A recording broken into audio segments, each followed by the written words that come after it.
அனைவருக்கும் வணக்கம்.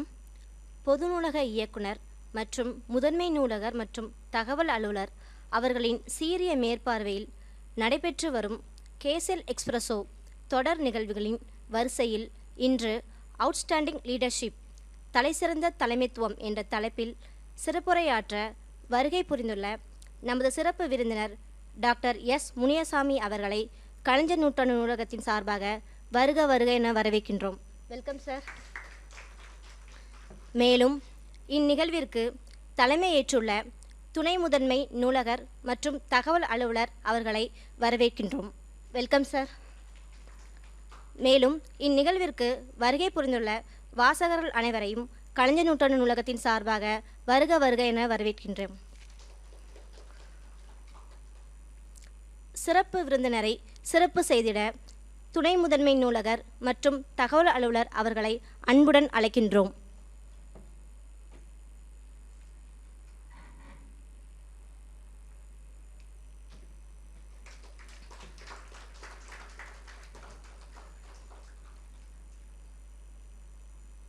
Thank you sir.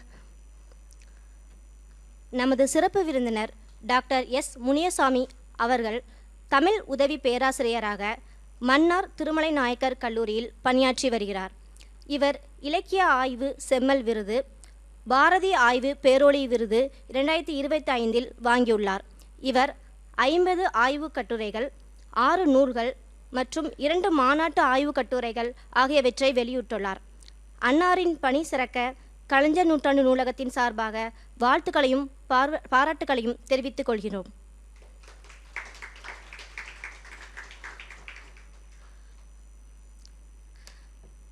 ஐயா டாக்டர் எஸ் முனியசாமி அவர்களின் சிறப்புரையை அழைக்குமாறு அன்புடன் அழைக்கின்றோம்.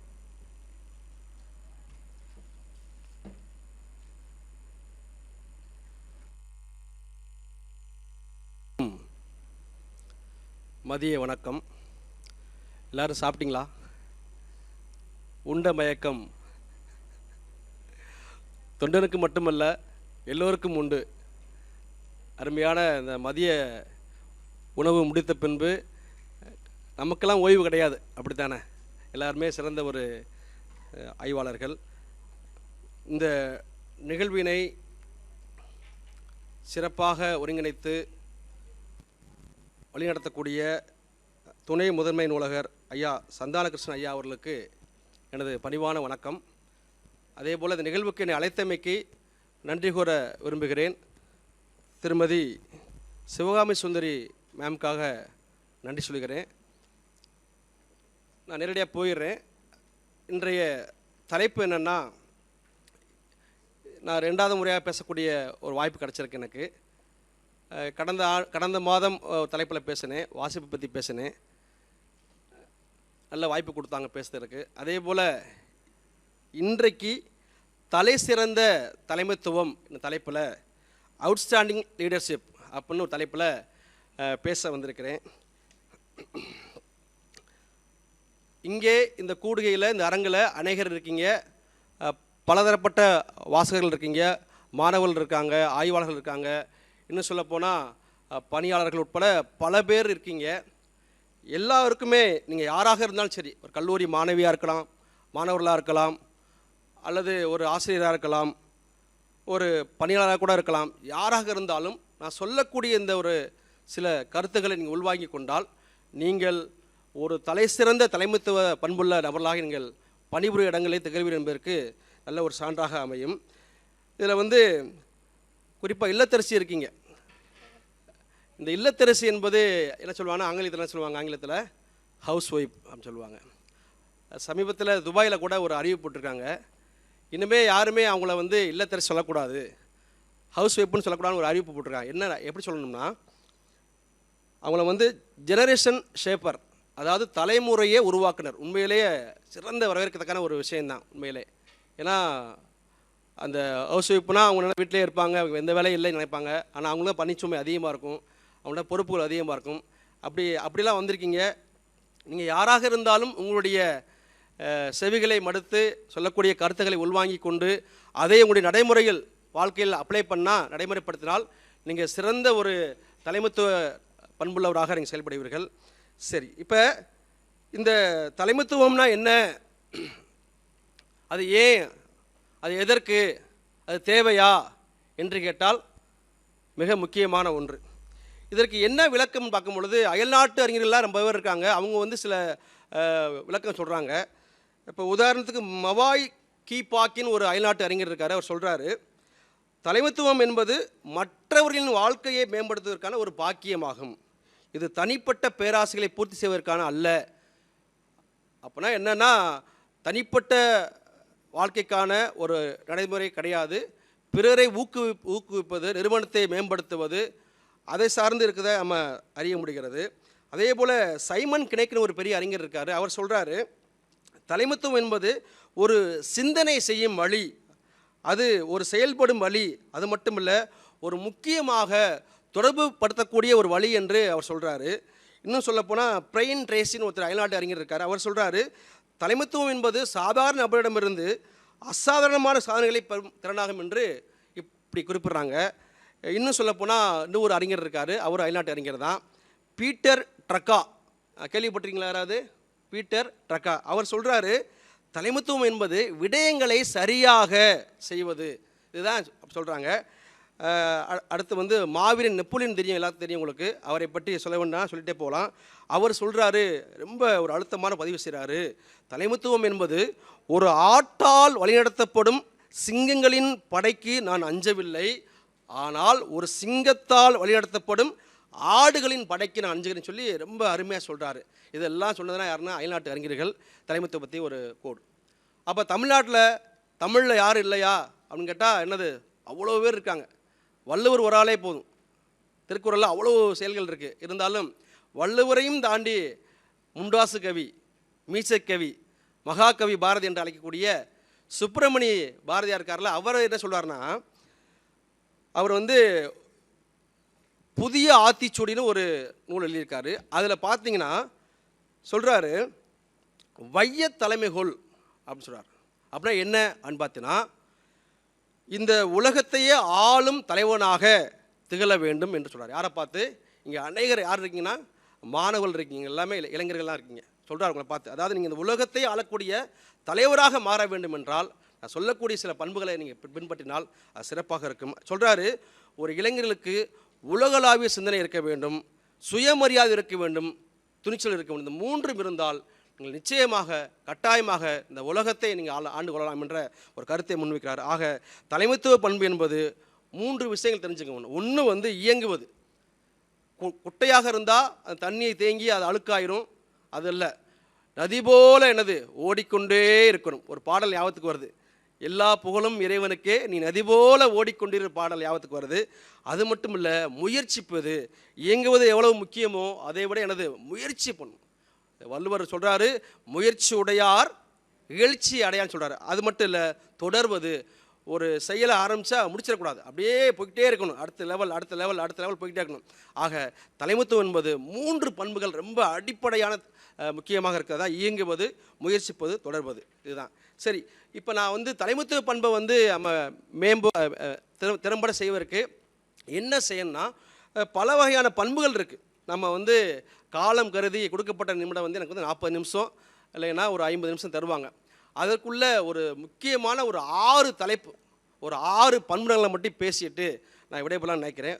ஒன்றாவது பார்த்தீங்கன்னா, தெளிவான இலக்கு, விஷன் ரொம்ப முக்கியம். உங்களுடைய பார்வை ரொம்ப ரொம்ப ரொம்ப ரொம்ப முக்கியம். நீங்கள் சிறந்த ஒரு தலைமைத்துவ பண்பை பெற வேண்டும் என்றால் உங்களுடைய இலக்கு, உங்களுடைய பார்வை ரொம்ப ரொம்ப ரொம்ப ரொம்ப அவசியமானதாகும். சொல்கிறாங்க, இலக்கு இல்லா படகு என்ன செய்யாதான், கரை சேராது. அது மட்டும் இல்லை, ஒரு மாலுமியே இல்லாத படகு என்னாகும், நடுக்கடலில் ஒரு கப்பல் போய்கிட்டு இருக்கு, ஒரு மாலுமியே இல்லை, என்ன ஆயிரும், அது எங்கே வேணாலும் திசை மாறி போகும், அந்த இலக்கை அடைய முடியாது. ஆக இது ரொம்ப முக்கியமான ஒன்று. அதையும் தாண்டி இளைஞர்களுக்கு ரோல் மாடல் திகழக்கூடிய நம்முடைய சுவாமி விவேகானந்தர் சொல்கிறாரு, 4 விஷயம் சொல்கிறார், வெற்றிக்கான வழின்னு சொல்லி 4 சொல்கிறாரு. ஒன்று வந்து ஒரு லட்சியத்தை நீங்கள் எடுத்துக்கொள்ள வேண்டும், அதையே வாழ்க்கையாக மாற்ற வேண்டும்.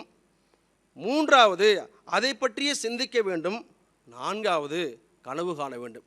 இந்த 4 காரியங்களை யார் சரியாக செய்கின்றார்களோ அவர்கள் தங்களுடைய வாழ்க்கையில் மிகச்சிறந்த ஒரு ஆளுமையாக தலைமைத்துவ பண்புள்ளவர்களாக மாறுவார்கள் அப்படின்னு அவர் சொல்கிறார். அதுதான் மிக முக்கியமான ஒன்று. அப்போ லட்சியத்தை எடுத்துக்கணும். சும்மா நான் ஒரு பெரிய ஆள் ஆகணும், நான் ஒரு இடத்த சாதிக்கணும், நான் அச்சீவ் பண்ணால் முடியாது. பயிற்சி வேணும். அது விளையாட்டாக இருக்கலாம், அல்லது நீங்கள் ஒரு அரசு போட்டி தேர்வாக இருக்கலாம், அல்லது வேறு நீங்கள் என்ன திட்டமிட்டாலும் அதற்கு முக்கியமான லட்சியம் தேவைப்படுது.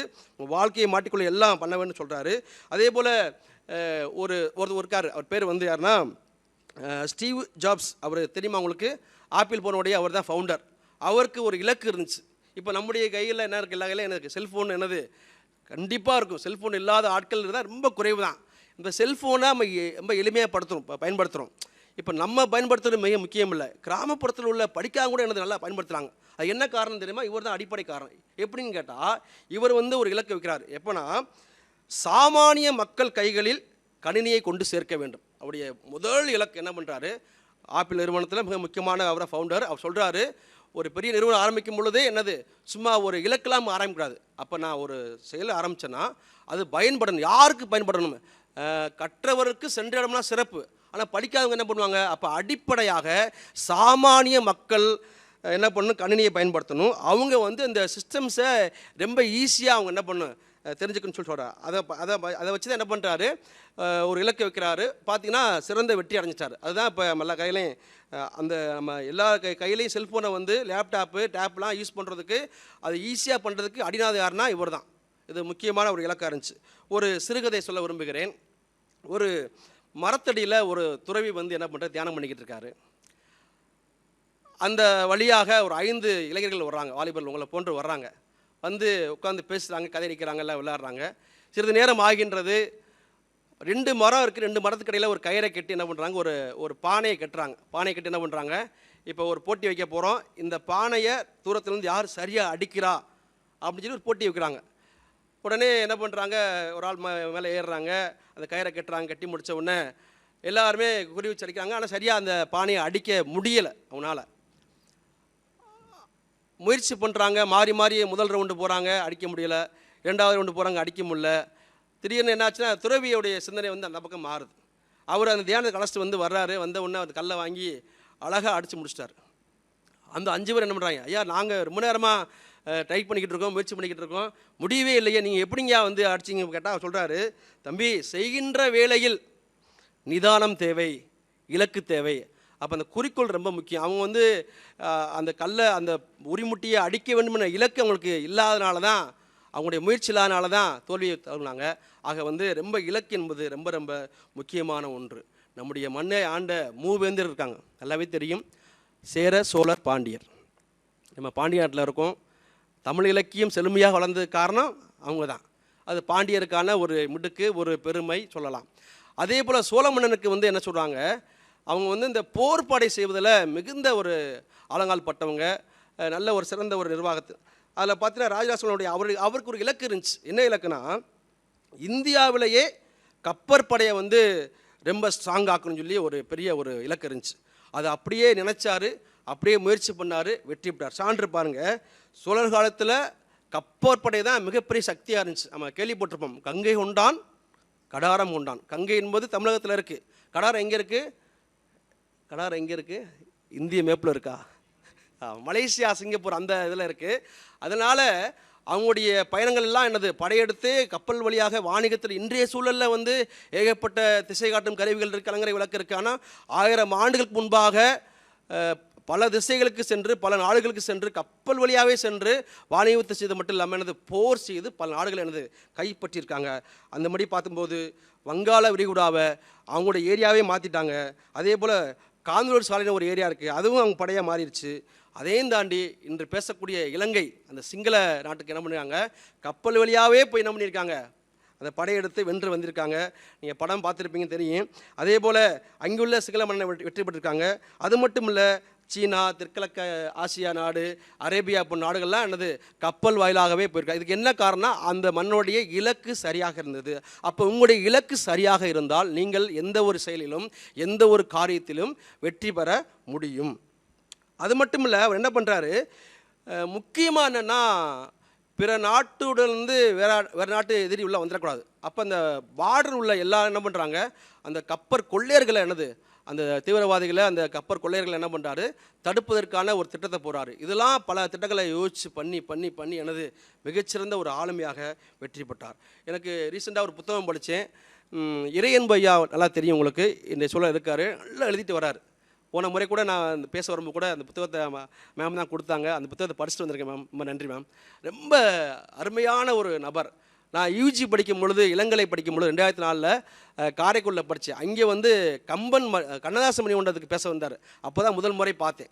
அதே ஸ்பீச்சு தான், அதே ஆள் தான், அப்படியே இருக்கார், அசையாமல் அப்படியே நல்ல கருத்துக்கு சொல்லி வராரு. அவருடைய வாழ்க்கையில் ஒரு சம்பவம் நடந்துச்சு. அவர் வந்து கல்லூரி படிக்கிறார், உங்களை போன்ற யூஜி படிக்கிறாங்க. படிக்கும் பொழுது அந்த கல்லூரி 3 ஆண்டு முடிய போகிற சமயத்தில் என்னாச்சுன்னா, கூட படிக்கிற ஒரு மாணவி, அதாவது அவங்க தோழின்னு சொல்லலாம், என்ன பண்ணுறாங்க, ஒரு காதல் மலர்ந்துருச்சு. ஏன்னா அவர் நல்லா படிக்கிறாரு, ஒழுக்கமாக இருக்கார், ரொம்ப அழகாக இருக்கார், எதார்த்தம் தான் வருவது, அது தப்பு கிடையாது. ஒரு பூங்கால கடைசியாக வந்து அன்றைக்கி சந்திக்கிறத அன்றைக்கி போகிறாங்க, எதார்த்தம் போகிறாங்க. அன்றைக்கி சொல்கிறாங்க, தன்னுடைய காதலை வெளிப்படுத்துறாங்க. இந்த மாதிரி இறையன்பு, உங்களை நான் ரொம்ப விரும்புகிறேன், நம்ம காதல் பண்ணுவோமா அப்படின்னு கேட்குறாங்க. இன்றைய சூழலில் நீங்கள் யோசிச்சு பாருங்கள். இதே கேள்வி உங்கள்கிட்ட கேட்குறேன். மாணவர்கள் அதிக பேர் இருக்கீங்க, கேட்டால் என்ன சொல்லுவீங்க? உங்களுடைய முடிவு ஓகேவா? அவர் சொல்கிறாரு, இல்லை என்னால் முடியாது. என் இலக்கு என்ன தெரியுமா? நான் ஐஏஎஸ் ஆகணும், நல்லா படிக்கணும். காதல் பண்ணால் நேரம் வீணாகும், பொய் சொல்லணும், தெரியாமல் என்னது எஸ்கேப் ஆகணும், பணம் செலவாகும். அன்றைய எடுத்த முடிவு, அன்றைக்கி எடுத்த முடிவு என்னது, இன்றைக்கி என்னது ஆமாம் ஃபோன் என்னது, பொழுதுன்னைக்கு என்னது எஸ்எம்எஸ் டைப் பண்ணணும், மெசேஜ் பார்க்கணும், அது ஃபோன் பண்ணால் எடுக்கலாம், அதுக்கு சண்டை, ரிப்ளை பண்ணா சண்டை, பண்ணாட்டா சண்டை, ஏகப்பட்ட ஸ்டேட்டஸ் வச்சா அதையே நீ வச்ச, அப்படி பல சம்பவங்கள் இருக்குது. ஆக அவருடைய இலக்கானது மிக மிக தெளிவாக இருந்தது. இறையன்பியை போல உங்களுடைய வாழ்க்கையில் தெளிவு இருக்க வேண்டும். சரி, இப்போ ஒரு தெளிவான இலக்கு வேணும்னா நம்ம என்ன செய்யலாம் அப்படின்னு நான் இந்த சாப்டர் முடிக்க போகிறேன். ஒரு 4-5 பாயிண்ட் சொல்கிறேன், முடிஞ்சால் நீங்கள் எழுதி கொள்ளலாம். ஒன்று வந்து, ஒரு நோட்டு புத்தகத்தில் உங்களுடைய தெளிவான இலக்குகள் என்ன பண்ணணும், நோட் பண்ணணும். நோட் பண்ணணும். எல்லோரும் மைண்டில் நோட் பண்ணிக்கிங்க, மொபைல் ஃபோன் வச்சுருப்பீங்க, நோட் பண்ணிக்கலாம். என்ன செய்ய, இதை சொல்லலை, எதிர்கால இலக்குகளை, சரிங்களா, இதையும் பண்ணிக்கலாம். அப்போ நீங்கள் என்ன செய்ய போகிறீங்க, நான் என்ன ஆகணும், இப்போ இங்கேருந்து இப்போ நீங்கள் படிக்கிறீங்களா, அடுத்த 3 வருஷம் நம்ம என்ன ஆகணும், என்ன செய்யணும், எவ்வளோ சம்பாதிக்கணும், நம்ம என்னென்ன வாங்கணும். சில பேருக்கு என்னது, நான் கார் வாங்கணும் ஆசையாக இருக்கும், ஸ்கூட்டி வாங்கணும் ஆசையாக இருக்கும், ஐஃபோன் வாங்கணும் ஆசையாக இருக்கும், இந்த எக்ஸாமில் படித்து பாஸ் ஆகணும் ஆசையாக இருக்கும். அப்போ ஒரு இலக்கு இருக்குது. அப்போ நீங்கள் என்ன ஆசைப்படுறீங்களோ இந்த இலக்குகளை முதல்ல என்னது, ஒரு அட்டவணைப்படுத்துங்க, ஒரு நோட்டு போடுங்க, ஒரு டைரி எடுத்து எழுதி நோட் பண்ணுங்கள். அது வந்து சில இது என்னது எக்ஸ்ட்ரானரியாக இருக்கும், அதை பற்றி யோசிக்காதீங்க. நடக்குமா, முடியுமா, நானா, முயற்சியுடையார் எழுச்சி அடையார்.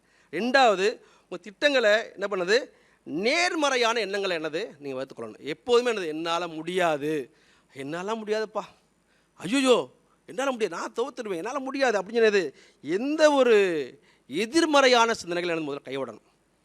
பைபிளில் ஒரு வார்த்தை இருக்குது, மரணமும் ஜீவனும் நாவின் அதிகாரம். நான் நல்லா ஆயிடுவேன், நான் சுகமாகிடுவேன், ஆரோக்கியமாக இருப்பேன்னா உன் அறிக்கை, உன் சிந்தை தெளிவு இருக்கணும். ஐயோ நான் போயிடுவேன், எனக்கு என்னது அல்பாய்ஸ் ஆயிரும். அப்போ உங்களுடைய நாவின் அதிகாரம், நீங்கள் என்ன நினைக்கிறீங்களோ, சிந்தனை என்பது வேறு, பேச்சு என்பது வேறு, ரெண்டும் முக்கியம். நீங்கள் என்ன சொல்ல விரும்புகிறீங்களோ, அப்போ வந்து உங்களை பற்றியானது எதிர்மறையான எண்ணங்களை கைவிட்டு என்னால் முடியும், இப்படி சொல்லலாம், என்னால் முடியாட்டா ஆர முடியும் அப்படின்னு கூட நீ கேள்வி கேட்கலாம். ஆக இது முக்கியமான ஒன்று. இப்போ அநேகர் வந்து இப்போ போன வாரம் என் கல்லூரிக்கு ஒரு தம்பி ஒருத்தர் வந்தார் அட்மிஷனுக்காக, +2 முடிச்சுட்டு வந்தாப்புல. அவர் மாமான்னு ஃபோன் பண்ணார், சார் இந்த மாதிரி பையன் வந்து அக்கா பையன் வந்து +2 முடிச்சுருக்காப்புல, அவருக்கு வந்து சிஎஸ் இருக்குமா கேட்டார். சிஎஸ்னால் கம்ப்யூட்டர் சயின்ஸ் குரூப். இருக்குது சார் இருக்குங்கண்ணே, அவருக்கு போட்டுருங்க. அவரும் வந்தார், ஆக்சுவலாக தம்பியே வந்தாப்புல, அந்த ஸ்டூடெண்ட்ஸ் வந்தார், அம்மா வந்தாங்க. அவர் வந்து சொன்னார், இல்லை எனக்கு ஐடி வேணும். ஐடி இருக்குது. மாமார் சொன்னேன், இல்லை சிஎஸ் வேணாம், சிஎஸ் வேணாம், இது ஐடி வேணாம், சிஎஸ் போடுங்கன்னு சொல்ல. நான் அந்த டிபார்ட்மெண்ட் ஹெச்ஓட்ட கூப்பிட்டு போயிட்டேன். என்னப்பா வேணும், இந்த மாதிரி நீ மேத்ஸில் கம்மியாக இருக்கப்பா, சிஎஸ் எடுத்தால் 4 சப்ஜெக்ட் மேத்ஸ் இருக்கும், ஐடினா 2 பேப்பர் இருக்குன்னு. அவன் அப்படி குழம்பிருச்சு, அவன் பாவம் தெரியல அவனுக்கு. அவன் மாமா ஃபோன் பண்ணி அவங்கள சொல்ல, இவங்க அம்மா ஒன்று சொல்ல, அவன் ஒன்று சொல்ல. அப்போ என்னது, தெளிவு தம்பி நான் என்ன சொல்ல வரேன்னா, தம்பி எனது முன்னாடியே கேட்டிருக்கலாம், கேட்டுக்கிட்டு ஏதாவது முடிவு பண்ணியிருக்கலாம். அப்போ எந்த ஒரு செயல் செய்வதாக இருந்தால் எனது அந்த துறை சார்ந்தவங்கள்ட்ட கேள்வி கேட்டுக்கலாம் சொல்கிறேன். அதே போல் அநேகர் இங்கே இருக்கீங்க, நீங்கள் அடுத்து என்ன செய்ய போகிறீங்க, உங்கள் இலக்கு என்ன? அநேகர் நீங்கள் வந்து டிஎன்பிஎஸ்சி படிக்கிறீங்க அல்லது மாஸ்டர் டிகிரி படிக்கிறீங்க, உங்கள் இலக்கை நீங்களே தீர்மானம் பண்ணிக்கிங்க. அதே போல் வள்ளுவர் சொல்கிறாரு, முடிவு எடுப்பது நல்ல முடிவு தான், ஆனால் அந்த முடிவு எடுத்தப்பட என்னது பின்வாங்கக்கூடாது. அதான் சொல்கிறாரு, எண்ணி துணிக கருமம் துணிந்தவன் எண்ணுவம் என்பது இழுக்குன்னு சொல்கிறாரு. என்ன சொல்கிறாரு, நல்லா யோசி, நல்லா உங்கள் இலக்குகளை தீர்மானங்களை எடுக்கும் பொழுது ஒரு வாரம் கூட டை எடுத்துங்க, ஒரு மாதம் எடுத்துங்க, என்னென்ன செய்யலாம் திட்டமிடல் ரொம்ப முக்கியமானது. எடுத்த பின்னாடி என்ன செய்யக்கூடாது, நீங்கள் ஆமாம் யோசிப்பது பின்வாங்குதல் என்பது பெரிய குற்றம் சொல்கிறார் வள்ளுவர், அது பெரிய ஆபத்துன்னு சொல்கிறார். அதுதான் முக்கியம். அப்போ ரொம்ப முக்கியமான ஒன்று.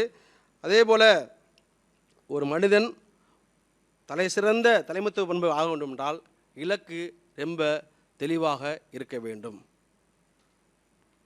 அடுத்து போயிடுவோம். ரெண்டாவதாக முடிவெடுக்கும் திறன். இதுதான் சார் பெரிய சிக்கலை. இப்போ சொன்ன பார்த்தீங்களா, ஒரு பையன் ரொம்ப எனக்குமே அந்த அந்த பருவத்தில் இருக்க தான் செய்யும், எல்லாருக்குமே இருக்க தான் செய்யும். ஆனால் பலருக்கு பெரிய போராட்டமே என்ன தெரியுமா, என்ன முடிவெடுக்கிறது அப்படின்னு சொல்லிட்டு. சில பேருக்கு அப்படியே சொன்னால், சில விஷயம் சொன்னால் அப்படியே பயப்படுவாங்க, கால் நடுங்கும். திடீர்னு என்ன ஒரு ஸ்டூடெண்ட்டை கூப்பிட்டு தம்பி வாடா அந்த பேசுகிறாங்கன்னு பேச மாட்டாங்க, அப்படியே கால் நடுங்கும், அப்படியே கை வேர்க்கும் எல்லாருக்கும். 3 விஷயம் அதில் வந்து.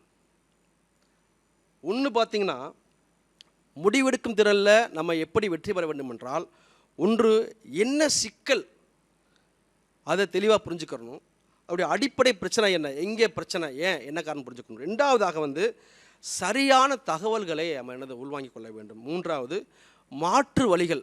ஒரு வழி அடைக்கப்பட்டால் மறு வழி, ஒரு பிளான் இல்லைன்னா அடுத்த பிளான், அடுத்தடுத்து போய்கிட்டே இருக்கணும். ஆக இது 3 ரொம்ப ரொம்ப முக்கியமான ஒன்று. நான் சான்றுக்கு வந்து ஒரு பறவையை சொல்லலான்னு நினைக்கிறேன். நல்லா தெரியும், கேள்விப்பட்டிருப்பீங்க. கழுகு பார்த்துருக்கீங்களா எல்லாரும்? கழுகு பார்த்துருக்கீங்களா? கழுகு வந்து 40 வயசு வரை நல்லா இருக்குமா, அதுக்கப்புறம் என்ன ஆயிருமா, வயசாயிருமா. அப்படி அழகு என்பது அந்த வாய் நீளமாயிரும், அப்படி ரெக்கைகள் எல்லாம் என்னது ரொம்ப கனமாயிரும், அதனால் பறக்க முடியாது, அது வயசாயிரும். ஆனாலும் கழுகுக்கு என்ன ஆசை இருக்கும்னா, நான் இன்னும் வாழணும், நான் இன்னும் உயர பறக்கணும், இன்னும் மேலே மேலே மேலே மேலே பறக்கணும், பெரிய ஆசை இருக்குமா. அப்போ அது ஒரு முடிவு எடுக்குமா. அப்போ என்ன பண்ணும், மேலே போய் ஒரு பெரிய பாறையில் ஒரு மலை மேலே உட்காந்துட்டு நல்ல பாறையில் என்ன பண்ணுமா, அந்த அழகு நல்லா குத்தி உடைக்குமா. அப்படியே வாயை குத்தி உடைச்சா எப்படி இருக்கும். இப்போ தேங்காய் இருக்குல்ல, தேங்காய் எப்படி உடைக்கலாம், அருவா வச்சு உடைக்கலாம், கல்லை உடைக்கலாம், கையில் உடைக்கலாமா. சில பேர் இப்போ உடைப்பாங்க, அவங்களாம் பெரிய திறமசாலிகள். வலிக்குமா வலிக்காதா? கண்டிப்பாக வலிக்கும். அப்போ அந்த கழுகு முடிவெடுக்குது, அது அந்த அழகை குத்தும் பொழுது அந்த பாறையில் அடிக்கும் பொழுது என்னன்னா, அந்த உடஞ்சி ரத்தம் வருமா, அந்த வலியை தாங்கும். அந்த சிறகுகளை உதிரும் பொழுது அப்படியே ரத்தமாக வருமா. நீங்கள் இந்த கோழிலாம் பார்த்து கிராமங்களில் பார்த்துருங்களா, கோழி இப்போலாம் அந்த பிரயலில் என்ன பண்ணாங்க, ஒரு பெரிய பாயில் பண்ணி முக்கி ஈஸியாக இது பண்ண. ஆனால் அந்த கிராமங்கள் என்ன பண்ணுவாங்க, கழுத்தை அறுத்துருவாங்க, ஃபஸ்ட்டு ரெக்கையை பிப்பாங்க. பார்த்துருக்கீங்களா? நான்லாம் பிடிச்சிருக்கேன் சில வயசில். அது நாட்டுக்கோழி சூப்பராக இருக்கும், நாட்டுக்கோழி சூப்பர். அப்போ பிக்கும்போது என்ன ஆகும், வலிக்கும். நம்ம முடி லைட்டாக பிடிச்சி பாருங்கள், என்ன ஆகும், யாருக்கு கூசுமா சொல்லுங்கள், எப்படி இருக்கும், வலிக்கும் கண்டிப்பாக. என்னது வலிக்கும். ஆனால் அந்த வலியை பொருட்படுத்தாமல் அந்த அழகை என்னது நல்லா ஒட்டச்சு அது ரொம்ப ஷார்ப்பாக்கி வெயிட் லாஸ் ஆக்கிட்டு என்ன பண்ணுமா, அதுக்கப்புறம் பார்த்தீங்கன்னா வேறு லெவலில் என்னது முன்னாடி 40 வயசுக்கு முன்னாடி எப்படி பறந்ததோ அதை விட என்னது மேலே உயர பறக்குமா. அப்போ அதோடைய முடிவு சரியான முடிவு. ஒரு முடிவு எடுக்கும் பொழுது வாழ்க்கையில் பல வழிகள் வரதான் செய்யும், வேதனை வரதான் செய்யும். அதை என்னது ஏற்றுக்கொண்டு அதையும் சமாளித்து கொண்டு போகிறது தான் முக்கியமான ஒன்று. முடிவெடுப்பதில் தந்தைன்னு ஒருத்தர் இருக்கார், அதுக்காக தெரியுமா, ஹெர்பர்ட் ஏ சைமன் சொல்லி. என்ன பண்ணுறாருன்னா, ஒரு ஆராய்ச்சி பண்ணுறாரு, முடிவெடுக்கும் திறனை பற்றி ஆராய்ச்சி பண்ணுறாரு. அந்த ஆராய்ச்சி பண்ணதுக்காகவே ஒரு நோபல் பரிசு வாங்குறாரு. 1978 வாங்குறாரு. அவர் பெரிய ரிசர்ச் பண்ணியிருக்காரு. அதுக்கே ஒரு தந்தை, எல்லாத்துக்கும் தந்தையாக இருக்கும்போது இருக்க மாட்டாங்களா. அப்போ சமயோக புத்தி ரொம்ப முக்கியமான ஒன்று. இப்போ பைக்கில் போய்கிட்டுருங்க, சாலையில் போய்கிட்டுருங்க. அன்றைக்கி ஒரு நாள் கல்லூரி முடிச்சு விட்டு வந்துக்கிட்டு இருக்கேன். ஒரு பொண்ணு ஃபோன் பேசிட்டே போச்சு. பார்த்தா ரோடை கிராஸ் பண்ணி போகும்போது என்னது ஒரு பைக் வருது, பைக்கை பார்க்கல, கிட்டக்கே வந்துருச்சு. அப்போ என்ன செய்யணும் டக்குன்னு? என்ன செய்யணும்? நீங்கள் என்ன செய்வீங்க? ஒரு பைக் வருது, உங்கள் மேலே ஏற்றி வர்றது, அவர் வேகமாக வர்றாரு, பிரேக் அடிச்சு அவருக்கு ஆபத்து, நேரம் விடுறாரு. அப்போ என்ன செய்யணும்? நீங்கள் என்ன பண்ணுவீங்க? அந்த பொண்ணு என்னமா சொன்னாங்க? கண்ணை மூடிட்டு ஆன்னு கத்துனாங்க. எனக்கு செம்ம கோவம் ஆயிடுச்சு. கண்ணை மூடிட்டு கத்துனா பைக் ஏறாமல் போயிடுமா? சமயோக புத்தி ரொம்ப ரொம்ப அவசியமானது. என்னென்னு ஒன்று அங்கிட்ட எஸ்கேப் ஆகணும், ஏதாவது கை நீட்டி ஏதாவது கத்தி ஏதாவது பண்ணி தள்ளணும்ல. என்னது அது ரொம்ப ரொம்ப முக்கியமான ஒன்று. நீங்கள் ஒரு திரைப்படம் பார்த்துறீங்களா? அறம்னு படம் பார்த்துறீங்களா? அதில் ஹீரோயின் யார் தெரியுமா? இப்போ மட்டும் பேசுவீங்களே என்ன தாரா? ஆமாம். ஒரு ஆழ்துளை கிணற்றில் ஒரு குழந்தை விழுந்துடும். அதுதான் கான்செப்டே. ஊர் மக்கள்லாம் எதிர்ப்பாங்க. அந்த அம்மா முடிவெடுத்து தெளிவாக என்னது வெற்றி அடைஞ்சிடுவாங்க அந்த முடிவு. அது மட்டும் இல்லாமல் பெரும்பாலும் இந்த பண்டிகை நாட்களில், தீபாவளி நாட்களில் என்ன பண்ணுவாங்க? கடைக்கு போவீங்கள்ல. எதுக்கு கடைக்கு போவீங்க? ட்ரெஸ் எடுக்க போவீங்க. செத்தான் எதிரி. போனால் என்னது உடனே எடுத்துருவீங்களா? ஃபஸ்ட்டு ஒரு ட்ரெஸ் பார்ப்பீங்கள, அதை எடுத்து பார்ப்பீங்க, சரி நல்லா இல்லைன்னு போட்டு போயிடுவீங்க. ஒரு 2 hours கழிச்சு பின்னாடி என்னது இன்னொருத்தர் எடுத்து வச்சுருப்பாங்க, இதுதான் வேணும், இதுதான் வேணும். அப்போ என்னது ஒவ்வொருக்கும் ஒரு பாலிசி இருக்குது. இப்போ நான்லாம் போனேன்னா சொல்லிடுறேன், எனக்கு ஃபஸ்ட்டு எது பிடிக்கும் டக்குன்னு எடுத்துருவேன். ரொம்பலாம் யோசிக்க மாட்டேன். ஃபஸ்ட்டு எது பிடிக்குதோ டக்குன்னு எடுத்துட்டு டக்குன்னு வெளியே வந்துடுவேன். இல்லைன்னா அப்படியே சுற்றிக்கிட்டே இருக்கணும், உலா போய்கிட்டே இருக்கணும். அதனால் தெளிவு ரொம்ப ரொம்ப முக்கியம். எதுவாக இருந்தாலும் சிலப்பதிகாரத்தில் பாண்டிய மன்னே சரியான முடிவு எடுக்காதனால என்னாச்சு? யார் இறந்தா? கோவலன் இறந்தார். அதை தாண்டி உங்களுக்கு தெளிவான முடிவு எடுக்க வேணுமா? நீங்கள் புத்தகங்களை வாசிக்கலாம். நீங்கள் எங்கே இருக்கீங்க? இப்போ மிக முக்கியமான ஒரு இடம், மதுரையின் அடையாளம் இந்த இடம். உண்மையிலேயே பார்ப்பதற்கு அவ்வளோ மகிழ்ச்சியாக இருக்குது, அவ்வளோ பெருமையாக இருக்குது. இந்த நூலகத்தில் சுற்றி எல்லாம் படிச்சுட்டே இருக்காங்க, லைப்ரரி எல்லாம் இருக்குது. ஆக நீங்கள் அதிகமாக நூல் வாசித்தால் உங்களுக்கு முடிவெடுக்க திறன் ரொம்ப சிறப்பாக இருக்கும். ஆக சரி, இந்த தன்மையில், இந்த பண்பு நலத்தில் நாம் எப்படி வெற்றி பெறும்னு சொல்லி சில பாயிண்ட்ஸ் சொல்ல விரும்புகிறேன். ஒன்று என்ன பண்ணுறது, எந்த ஒரு முடிவெடுக்கும் பொழுது நீங்கள் அவசரப்படாமல், பதறிய காரியம் சிதறும் சொல்கிறாங்க. அப்படி தானே? பயப்படாமல் அவசரப்பட முடிவெடுக்க வேணும். ஒரு காலத்தை வச்சுங்க. அது மாத்திரம் இல்லை, தேவையான தகவலை சேகரிச்சுங்க. உண்மைகள் மற்றும் கருத்துக்களை வேறுபடுத்தி கண்டறிய வேண்டும். இதெல்லாம் ரொம்ப முக்கியமான ஒன்று. இதெல்லாம் நீங்கள் செஞ்சீங்கன்னா சரியா? இன்னொரு விஷயம் தெரியுமா? கோபத்தில் எந்த சூழ்நிலையும் கோபத்தில் முடிவெடுக்கவே கூடாது. அது தவறாக தான் போகும். கோபமாக இருந்தால் அப்படியே விட்டுருங்க, எதுவுமே முடிவு எடுக்காதீங்க. சரி, கோபத்தில் என்ன பண்ணுவாங்க? ஒரு திரைப்படம் காத்துக்கு வருது. படம் பேர் பாண்டவர் பூமி. சேரன் இயக்குனர். ஒரே ஒரு தங்கச்சி, பேர் ஜீவா. அந்த எதிராளியோடைய மகனை இந்த பொண்ணு விரும்பிடும். தெரிஞ்சு சத்தம் போட்டு வைப்பாங்க. பார்த்தா என்ன ஆயிருன்னா, அந்த பொண்ணே என்ன பண்ணிடும், கல்யாணம் முடிச்சு நிற்பாங்க. அதை பார்த்த உடனே அண்ணனுக்கு கோபம் வந்துடும். படம் பார்த்துறீங்களா? அந்த படம் ரஞ்சித்து. ஆஹா, நம்ம தங்கச்சி இப்படிலாம் பண்ணிருச்சு, குடும்ப மானம்லாம் போச்சேன்னு சொல்லிட்டு ஒரு 60 இடத்துல என்ன லேசாக அப்படி செய்வேன். என்ன ஆயிரும்? அவ்வளோதான். தங்கச்சி அவசரத்தில் முடிவு எடுப்பதை தவிர்க்க வேண்டும். ஆக இது ரொம்ப ரொம்ப முக்கியமான ஒன்று. அடுத்து 3வது போயிடுவோம். பணியை பகிர்தல், அதாவது டெலிகேஷன். ஒரு தலைமைத்துவ பண்பாளருக்கு, தலைமைத்துவவாதிக்கு ஒரு பணியை எப்படி பகிர்ந்து கொடுக்க வேண்டும் என்பது ரொம்ப ரொம்ப முக்கியமான ஒன்று. நீங்கள் ஃப்யூச்சரில் பெரிய இடத்துக்கு போக போகிறீங்க, உங்களுக்கு கீழே ஒர்க் பண்ணுவாங்க. யாராட்ட என்னென்ன திறன் இருக்குது, அதான் முக்கியம். யாராட்ட என்ன திறன்கள் இருக்குது அதை கண்டறிவது தலைமைத்துவம் மிக முக்கியமான ஒன்று. எல்லா வேலையும் கொடுக்க முடியாது. யார் எந்தெந்த வேலையை சரியாக முடிப்பாங்க. சில பேர் கடைக்கு போயிட்டு இதை வாங்கிட்டு வந்தீங்கன்னா திரும்பி அங்கே ஃபோன் பண்ணுவாங்க, என்னம்மா சொன்னீங்க மறந்துட்டு சொல்லுவாங்க. சில்லறை வாங்காமல் வருவாங்க. யாராட்ட என்ன வேலை, என்ன பொறுப்பை ஒப்படைப்பது என்பது தெளிவு வேண்டும். இதுக்கு மிக முக்கியமான ஒன்று. இதை பற்றி ஒரு வள்ளுவர் சொல்கிறாரு, இதனால் இவன் முடிக்கும் என்று ஆய்ந்து அதனை அவன் கண் விடல். அருமையான ஒரு, யாராட்ட என்ன வேலையை கொடுக்கணும்னு ஒரு தலைவருக்கு, தலைமைத்துவக்கு தெரிஞ்சிருக்க வேண்டிய விஷயம். அதே போல் இன்னும் ஒரு குறளை சொல்கிறாரு, அன்பறிவு தேற்றம் அவாவின்மை நான் இந்நான்கும் நன்குடையான் கட்டே தெளிவு. என்ன சொல்கிறாங்க, ஒரு நிறுவனத்தில் பணிபுரியும் பொழுது அதன் மீது அன்பு இருக்கணும், அதன் மீது அறிவு இருக்கணும், அதாவது நிர்வாகத்துக்கு நன்மை தரக்கூடிய அறிவு இருக்கணும். அதையும் தாண்டி ஒரு பணியை செய்யும்போது உறுதியாக செய்ய வேண்டும். இறுதியாக ஆசை இல்லாமல், ஆசை என்னது படவே கூடாதுன்னு சொல்லி சொல்கிறாங்க. ஆக இந்த 4 உடையவங்க வந்து முக்கியமான ஆள். நான் ஒரு சிறுகதை சொல்ல விரும்புகிறேன். ஒரு தலைவன் இருக்கார். அதாவது ஒரு பணியாளர்களை அல்லது ஒரு உடன் வேலையாட்களுக்கு எந்தெந்த வேலையை பகிர்ந்து கொடுக்க வேண்டும் என்பதை தெளிவுபடுத்த விரும்புகிறேன். ஒரு முதலாளி இருக்கார். அவர் வந்து ஒரு 6 மாதத்துக்கு வெளியூர் போக ஆசைப்படுறார். அப்போ அவர் கீழே பணியாற்றக்கூடிய ஒரு நபரை கூப்பிட்டு, இங்கே வாப்பா, இந்த உனக்கு 5 காசு தர்றேன் வச்சுக்க அப்படின்னு சொல்லிட்டு போகிறாரு. 2வது நபரை கூப்பிட்றாரு, இங்கே வாப்பா, உனக்கு என்னது 2 காசு தர்றேன், இந்தா நீ வச்சுக்க.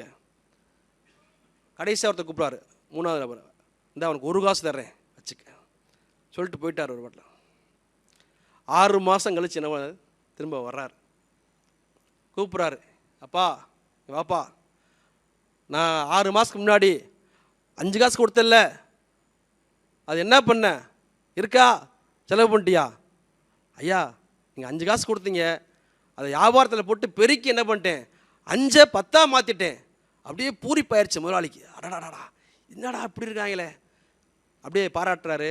உனக்கு வந்து ப்ரொமோஷன் சொல்லி இன்க்ரிமெண்ட்டை கூப்பிட்டுருக்காரு. சரிப்பா போப்பா போயிட்டார். 2 காசு கொடுத்து வர்றாப்புல. என்னப்பா பண்ண? ஐயா 2 கொடுத்துட்டு போனீங்களே, 2 என்னது வியாபாரத்தில் போட்டு 2 4 மாற்றிட்டேன். அடடாடா, என்ன அற்புதமான செயல் அப்படின்னு சொல்லிட்டு பாராட்டார். உனக்கு என்னது ப்ரொமோஷன், இன்சென்டிவ் எல்லாம் உண்டு. கடைசி யார்? அவர் வராரு. நீ வாப்பா, என்னப்பா என்னாச்சு? முதலாளி, இந்த 1 காசு தொலைஞ்சு போயிரும்ல, என்ன பண்ணிட்டேன், மண்ணை தோண்டி உள்ளே புதைச்சி வச்சுட்டேன். எப்படி பத்திரமா வச்சுக்கேன் பார்த்தீங்களா? கோவப்பட்டார். சோம்பேறியே, ஊதாரியே. அந்த 1 காசை வாங்கி அதிகமாக சம்பாரிச்சான்ல, கொடுத்துட்டாங்க. அப்போ என்னென்னா, ஒரு 6 மாதம் சர்வே பண்ணியிருக்கார் முதலாளி. அப்போ யார் நல்லா ஒர்க் பண்ணுவா? சில பேர் இருப்பாங்க, முதலாளி இருந்தால், ஓனர் இருந்தால் நல்லா சின்சியராக ஒர்க் பண்ணுவாங்க. வெளியே போயிட்டா என்னது, மாஸ்டர் வராருல, கம்பச்சுத்தில் அப்படின்னு சொல்கிற மாதிரியா என்னது. ஆமாம், சிசிடிவி கேமரா இருக்கோ இல்லையோ, ஹையர் ஆஃபீஸர் இருக்காங்களோ இல்லையோ, நீங்கள் உண்மையாக இருக்க வேண்டும். எந்த பணியாக இருந்தானது உண்மையாக வகுப்பறையில் அவங்க விட்டு போகிறோம்ல. எக்ஸாம் காலில் போன வாரம் டியூட்டி பார்த்தேன். பேப்பரு அடிஷனல் சீட் வாங்கி காலி ஆயிடுச்சு. பக்கத்தில் ஒரு 2 செகண்டு திரும்பி வரக்குள்ளே என்னது, அப்போ என்னது, இதை வந்து உண்மையிலே நீங்கள் வந்து உண்மையாக இருக்க கற்றுக்கொள்ளணும். உண்மை தான் எப்பொழுது என்னது சொல்லுவாங்களா, வாய்மையே வெல்லும். ஆக வந்து பணியை பகிர்ந்தெடுத்தல் வந்து ரொம்ப முக்கியமான ஒன்று. இந்த வெற்றிக்கான ரகசியம் என்ன, இந்த பணியை எப்படி பகிர்ந்து கொள்வதல் அப்படின்னு பார்க்கும் பொழுது சரியான நபரை தேர்ந்தெடுக்கணும். இந்த கதையில் பார்த்தோம் பார்த்தீங்களா, இந்த 1 காசு என்னது அவாய்ட் பண்ணிடணும். நல்லா உழைக்கக்கூடிய நல்ல நபர்களை. சில பேர் நல்லா ஒர்க் பண்ணுவாங்க, நல்லா வச்சுருப்பாங்க. சில பேர் ஏமாற்றுவாங்க. ஓனர் போன உடனே போயிடுவாங்க, லீவ் போட்டு போயிடுவாங்க. ஹையர் ஆஃபீஸ் இருந்தாலும் இல்லாவிட்டாலும் நன்றாக பணி செய்ய வேண்டும். அடுத்து பாருங்கள், முறையான கண்காணிப்பு, அதே போல் அவங்க நல்ல சுதந்திரத்தை கொடுக்கணும்னு சொல்கிறாங்க. இதெல்லாம் பண்ணால் சிறந்த ஒரு தலைமைத்துவவாதியாக வருவாங்க அப்படின்னு பார்க்குறோம். 4ஆவதாக பார்க்க போகிறோம் பொறுப்புணர்வு. பொறுப்பு அப்படின்னா என்ன தெரியுமா? பொறுப்பு என்பது நேர்மை, அக்கறை, செய்து முடிக்கும் பண்பு. இந்த 3 சேர்ந்து தான் இந்த பொறுப்பு, இந்த ரெஸ்பான்சிபிலிட்டி. உங்களை நம்பி ஒரு காரியம் கொடுத்தாங்கன்னா என்னது, நம்பி செய்யணும், சொதப்பக்கூடாது. என்ன ஆனாலும் எனது கடைசி வரை போராடி வெற்றி பெறக்கான அந்த முழு தகுதியை பெற்றுக்கொள்ள வேண்டும். பெண்டல் பிலிப்ஸ்னு ஒருத்தர் இருக்கார், அவர் அயல்நாட்டு அறிஞர், சொல்கிறாரு, பொறுப்பு வந்து கற்றுத்தருகிறது. எதை கற்றுத்தருகிறது? வாழ்க்கையை, உண்மையை, நம்பிக்கையை, விசுவாசத்தை, இப்படி பல வகையான நல்ல பண்புகளை சொல்லுவாங்க. என் பையனுக்கு பொறுப்பே இல்லை, வர்றான் போகிறான் பொறுப்பே இல்லை. ஒரு நாள் வகுப்பறையில் சொன்னேன், உங்கள் வீட்டில் உங்கள் அப்பாவுடைய சம்பாத்தியம் எவ்வளோப்பா அப்படின்னு கேட்டேன். சில பேர் சொன்னாங்க, சார் எவ்வளோ சார், எவ்வளோப்பா செலவாகுது தெரியாது. நான் சொன்னேன். இப்போ அடுத்த மாதம் அம்மாட்டையும் அப்பாட்டையும் பேசி ஒரு நோட்டு போடு, மொத்தம் அம்மாட்டையும் நீ வாங்கிக்க, வீட்டு வாடகை, மருந்து செலவு, மளிகை சாமான் செலவு, வாகன செலவு, வாரச்சீட்டு, மாதச்சீட்டு, எல்ஐசி எல்லாம் மாற்றி இருந்துச்சு. என்ன ஆயிரும் உனக்கு? என்னது வரவு 8னா செலவு 10 மாதிரி ஆகிப்போம். உண்மை தானே? அப்போ தெரியும் உங்களுக்கு, ஆகா அப்பா வந்து எவ்வளவு கஷ்டப்படுறாங்க. நம்ம நினைக்கிறோம் அப்பா எனக்கு நினச்சி வாங்கி தர மாட்டார், பாசமே இல்லையா? அப்படிலாம் இல்லை. வாங்குகிற சம்பளத்தை விட என்னது குடும்பத்தில் செலவு அதிகமாக இருக்கும். கடையில் நல்ல காரியங்கள் இருக்குது, மொய் செய்யணும், செய்முறை செய்யணும், எங்கேயாவது திடீர்னு விபத்து வரும், மருத்துவ செலவாகும். அப்போ நீங்கள் ஒரு அக்கறை உள்ள ஒரு பிள்ளையாக இருக்க வேண்டும் என்றால் உங்கள் வீட்டில் உள்ள எவ்வளோ வரவு வருது, எவ்வளோ செலவு வருதுன்னு நீங்கள் என்னது பண்ணால் சிறப்பாக இருக்கும். அப்படி சொன்னேன். சில பேர் பண்ணாங்க, சில பண்ணவே இல்லை. பொறுப்பாய் வாழ்ந்தவருடைய வாழ்க்கையை எடுத்து பார்த்தா யாரெல்லாம் வாழ்ந்தான்னு பார்த்தீங்கன்னா, நம்முடைய தேசத்திலே அழைக்கப்படக்கூடிய மகாத்மா காந்தி அவர் வந்து என்ன பண்ணுறாரு, சுதந்திரம் பெறுவதற்கு தன்னலமின்றி ரொம்ப ஹார்ட் ஒர்க் பண்ணி என்ன பண்ணார், பொறுப்பாக இருந்தார். அவர் அன்னைக்கு சுயநலமாக இருந்திருந்தா அவர் வந்து நம்ம நாடு, என் இந்திய தேசம், என் மக்கள் என்ற ஒரு உணர்வு இருந்தாலும் என்ன பண்ணார், பொறுப்பாக இருந்து ஒரு மிகப்பெரிய சுதந்திரத்தை வாங்கி கொடுத்தாங்க. அப்போ காந்தியடிகள் மிக பொறுப்பாக இருந்தார்கள். அதே போல் அறிவுக்கு யார் என்றால் அப்துல் கலாம் ஐயா. அவர் என்ன பண்ணுறாரு, நாட்டு மீது மாணவர் மீது நல்ல அன்போடு பண்போடு பொறுப்பாக இருந்து வந்தார்கள். சாதிச்சு காட்டினாங்க. இன்றளவும் பேசுகிறாங்களாப்பா, பேசுகிறாங்க. அதே போல் இன்னும் பார்க்க போனால் அன்னை தெரசா இருக்காங்க, தெரியும்னா உங்களுக்கு, ஏழைகளுக்காக, நோயாளிகளுக்காக, குறிப்பாக இந்த தொழுநோய் அவங்களுக்காக என்னது இந்த வாழ்க்கையே என்னது அர்ப்பணித்தாங்க. அவங்க பொறுப்பாக இருந்தாங்க. அவங்களுக்கு தேவையான சாப்பாடு கிடச்சி, ஆனால் அவங்களை சார்ந்து இருக்கிறவங்களுக்கு என்ன பண்ணுறாங்க கேட்குறாங்க. அதே போல் நெல்சன் மண்டேலா அவர் என்ன சொல்கிறாரு, அந்த இன அடக்குமுறைக்காக பொறுப்பாண்டு என்னது பல ஆண்டு சிறைச்சாலையில் இருந்து போராடுறாரு, வெற்றி பெறாரு. அப்போ இவங்களாம் பொறுப்பாக இருந்திருக்காங்க. அதே போல் பிளாரன்ஸ் ரைட்டிங்கல் ஒரு அம்மா இருக்காங்க, அவங்க என்ன பண்ணுறாங்க, நோயாளிகளுக்காக சேவையை அர்ப்பணிப்பு பண்ணுறாங்க. இப்படி பலர் பொறுப்பாக இருந்தனால தான் என்னது இன்றும் பேசப்பட்டு வருகிறார்கள். எவ்வளோ பேர் பிறக்கிறாங்க இந்தியாவில், எவ்வளோ பேர் பிறக்கிறாங்க, எல்லாரும் பேசப்படுறாங்களா? இல்லை, என்னது வாழ்க்கையை அர்ப்பணித்தார்கள், அதனால் பேசப்படுறாங்க. ஒரு கதை சொல்ல விரும்புகிறேன். பொறுப்பாக இருக்கணும். ஒரு மன்னருக்கு ஒரு ஆசை. என்ன ஆசைனா, ஏதோ சாப்பிடணும் போல் தோணுது.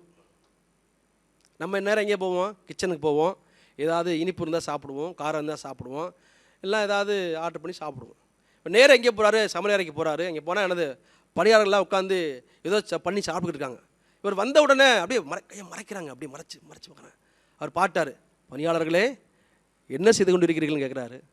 இல்லைம்மண்ணா, ஒன்றும் இல்லைம்மண்ணா, உண்மையை சொல்லுங்கள், நாங்கள் ஒரு டிஷ் பண்ணி பார்த்தோம், அது காரமாகவும் இருக்கும், உப்பாகவும் இருக்கும், இனிப்பாகவும் இருக்கும். அப்படியா, எனக்கும் ஏதோ ஒன்று சாப்பிட வேண்டும் போல தோணுகிறேன்னு சொல்லி சொல்கிறார். உடனே என்னது அதை கேட்டு வாங்கி சாப்பிட்றாரு. ஆஹா, பேஷ் பிரமாதம், நல்லா இருக்கே எங்கள் வீட்டுக்கு போயிடாரு.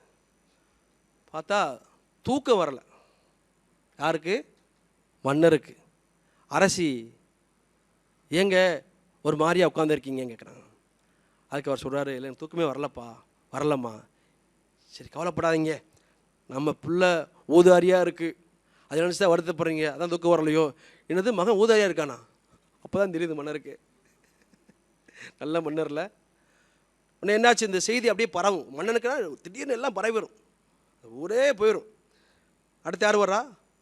படைத்தளபதி வர்றாரு. மன்னா என்னாச்சு தூக்கம் வரலையாம்ல? ஆமாம் மன்னா, பக்கத்து மண்ணை படையெடுத்து வந்துட்டேன், நம்மள்ட்ட போதிய வீரர்கள் இல்லை, ஆயுதங்கள் இல்லை, படைக்கருவிகள் இல்லை அப்படின்னு சொல்லும்போது, என்னது படையெடுத்து வந்துட்டானா, இது எப்போ? அப்போ தான் தெரியுது. உடனே யாருக்கு போகிறாங்க, முக்கியமான ஆள் யார்? வைத்தியருக்கு போகுது இந்த செய்தி. மன்னருக்கு தூக்கமே வரலையா? வர்றாரு, கையை பார்க்குறாரு, கண்ணை பார்க்குறாரு, எல்லாம் செக் பண்ணுறாரு. அவர் ஸ்டைலில் என்ன பண்ணுறாரு, எல்லாம் செக் பண்ணுறாரு. பார்த்தா, மன்னா உங்களுக்கு எந்த வியாதியும் இல்லை, உடல் என்னது ரொம்ப ஆரோக்கியமாக இருக்குது சொல்லிட்டு போயிடாரு. அடுத்து வந்து அமைச்சர் வர்றாரு. அமைச்சர், மன்னா இந்த மாதிரியா கேள்விப்பட்டேன், தூக்கம் வரலையாம்ல? ஆமாம் மன்னா, நாட்டில் ஊழல் அதிகமாக போச்சு, மக்கள் அவதிப்படுறாங்க, வரிப்பணம் அதிகமாகிடுச்சு. என்ன ஊழல் அதிகமாகிடுச்சா? மக்கள் அவதிப்படுறாங்களா? அப்போ தான் தெரியுது. அப்புறம் என்னாச்சு, இதெல்லாம் அனலைஸ் பண்ணும்போது அப்போ தான் தெரியுது, ஆகா இவ்வளோ விஷயம் இருக்கா. அப்போ என்னது, ஒரு பொறுப்புள்ள மன்னனாக செயல்பட வேண்டும். மன்னன் மட்டும் என்னது, நீங்கள் உங்கள் அப்பாவுக்கு உங்கள் அம்மாவுக்கு ஒரு பொறுப்புள்ள மகனாக, பொறுப்புள்ள மகளாக இருப்பீங்களா? இருப்பீங்க.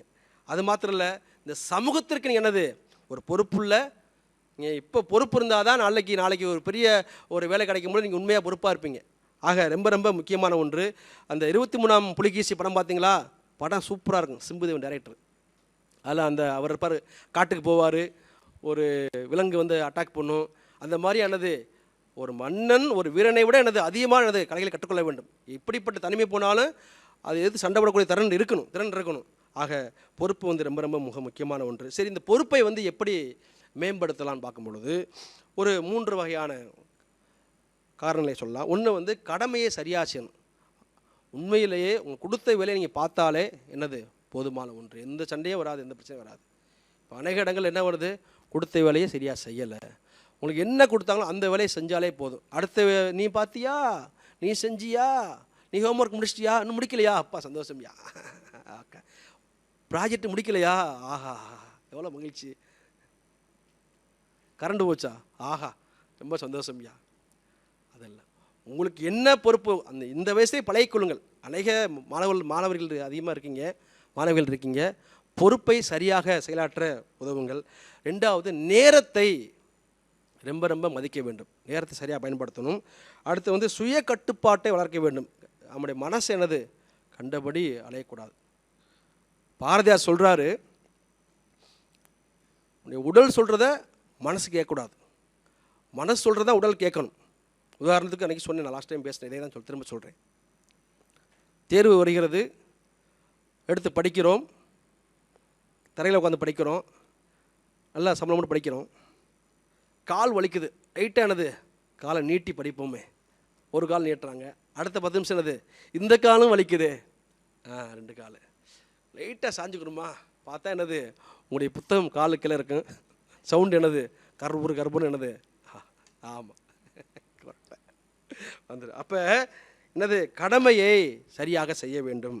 சொல்கிறாரு வள்ளுவர், கடன் என்ப நல்லவை எல்லாம் கடன் அறிந்து சான்றாண்மை மேற்கொள்பவருக்கு. அப்படின்னா ஒழுக்கம், நேர்மை, கடமை உணர்வு, நேரம், இந்த 4ஐயும் யார் பின்பற்றுகிறாளோ அவங்க வாழ்க்கையில் மிக முக்கியமான இலக்கை அடைவார்கள் என்பது எந்த ஒரு மாற்று கருத்து இல்லை. ஆக பொறுப்பு வந்து ரொம்ப ரொம்ப ரொம்ப ரொம்ப அவசியமான ஒன்று. 5வதாக முக்கியமான ஒன்று நேரம். என்ன நேரம்? டைம் மேனேஜ்மெண்ட், நேர மேலாண்மை. நேர மேலாண்மை இல்லாதவர்கள் எந்த பதவியிலும் வெற்றி அடைய முடியாது. நேரம் வந்து ரொம்ப ரொம்ப முக்கியமான ஒன்று. யார் ஒருவர் நேரத்தை சரியாக பின்பற்றுகிறார்களோ அவங்க தான் வாழ்க்கையில் என்னது ஒரு செகண்டு, ஒரு நிமிஷம், ஒரு நாள், ஒரு மாதம் இழந்தவங்க ரொம்ப வருத்தப்படுறாங்க. உசேன் போல்ட் சொல்லலாம். அதே போல் எம்ப்ளாய்மெண்ட் ஆஃபீஸில் ஒரு நாள் லேட்டாக பதிவு செஞ்சவங்களுடைய வாழ்க்கையை பார்க்குறோம். இப்படி சொல்லிகிட்டே போகலாம். நேரம் என்பது அது முக்கியமான ஒரு பொக்கிஷம், வாழ்க்கையுடைய பொக்கிஷம். அதை வீணாக்குவது நேரத்தை வீணாக்கலை, உங்கள் வாழ்க்கையே வீணாக்குறீங்க. அநேகர் என்ன பண்ணுறோம், செல்ல நோண்டுறோம், அப்படியே உள்ளே போயிரு, அப்படியே வலை போல் இழுத்து போயிடுது. அப்படியே ஃபேஸ்புக் போகிறோம், அப்படியே போய் என்னது இன்ஸ்டாலேருந்து ஃபேஸ்புக் வந்து அப்புறம் என்னப்பா அது ஷார்ட் அது அது அது வந்து உள்ளே போய் அப்படியே என்னது டைம் பார்த்து 1 மணி ஆயிரும். 1 மணி ஆயிடுச்சா, ஐயோ நேரம் ஆயிடுச்சா அப்படின்னு என்னது. அப்போ நேரம் வந்து என்னது நம்ம கட்டுப்பாடுகளை வச்சுக்கணும். அது மாத்திரம் இல்லை, நேரத்தை மதிப்பவன் வெற்றியை அடைவான், நேரத்தை இழப்பவன் வாய்ப்பு இழக்கிறான். அதான் முக்கியம்.